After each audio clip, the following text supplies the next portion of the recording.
So welcome back to the Pelican case. Today just going to go over a bit of a review of one of my survival knives that I've purchased a little while ago. It is the Shrade SCHF9. It is a Bowie knife style knife, so it's quite a large knife. It's quite heavy as well, actually. So this knife here, I purchased this one just for a cheap and affordable knife. This only cost about $70 online, so it wasn't bad for the money. It is actually quite a, as I said, it's a quite heavy knife. It's about, I think it weighs in at about 800 or 900 grams, so it's really heavy. So a couple of things that I like about the knife is, I like that bit of weight, but the big thing I like about it is it has a really nice wide spine. Has a full tang construction as well, so coming down all the way through there. Nice loop in the end there, just to tie a bit of paracord on there. Nice little finger port there, so when you do use it, it's quite a good knife. Some of the things I've found, like a bit of a downside of this knife obviously is the weight. So if you were to use this in a survival situation, it is quite heavy. So if you had to ever throw this knife in defense or anything, I would just strongly suggest against it. The blade, like the edge of the blade, it's all right, but again, it is really designed for rugged use.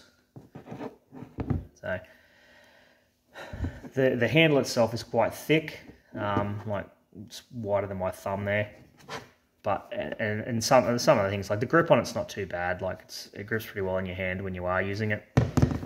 So this one I use for just mainly more of a camp knife, actually, more so than a survival knife for me right now. Even I strongly wouldn't really suggest using something like this for hunting.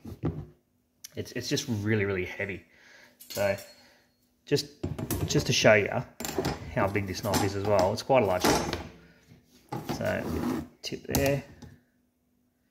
And let's get that out of the way. It's coming in at 31 centimeters long, complete.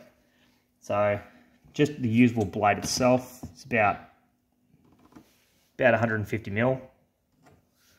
Let's get rid of that. So some of the things that I do like about it, so the nice wide spine, I think I've measured it previously, and it comes in at about 8 mil. Correction, it's 7 mil. So it's really wide on the back end. So it's really good for using with a baton. So I find it's pretty good for splitting little logs and stuff like that. It holds an edge, I'll say, relatively well. I've used this quite a, well, no, I wouldn't say quite a bit, but I've used it a fair bit. But it does still hold an edge pretty well.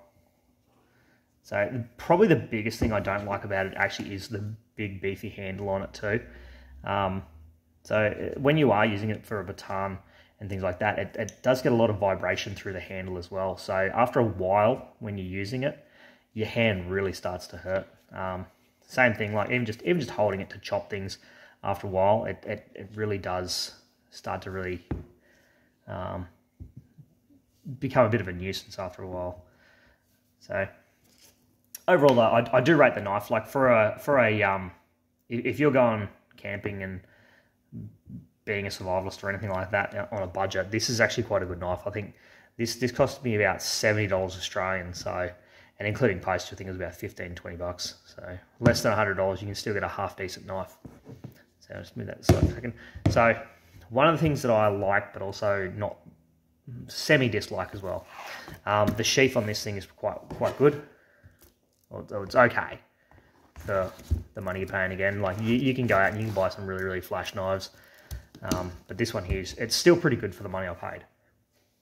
So the sheath's actually relatively decent. Well, it's a bit average actually. So it's just a Velcro one, so I think that's a bit of a letdown on this. Whereas if that, I might even grab my sole wall eventually and just sew that on there, just so it doesn't come off. I prefer it not to be.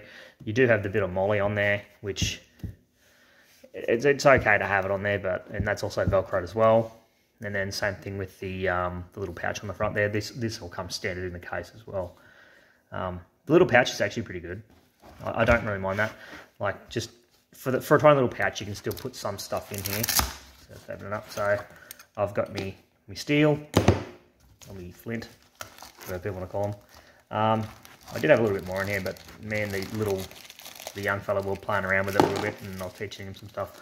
So something else I keep in there is a little wire saw, which is not too bad. And then I've got a little rabbit snare, which I think this cost me about, I bought it online from a shop here in Australia. I think extac.com.au, so extac.com.au, and I think this only cost me about $3 or $4, something like that. They might have gone up now. I haven't seen them online lately, but literally it's just made out of washers and poverts and a bit of steel wire trace.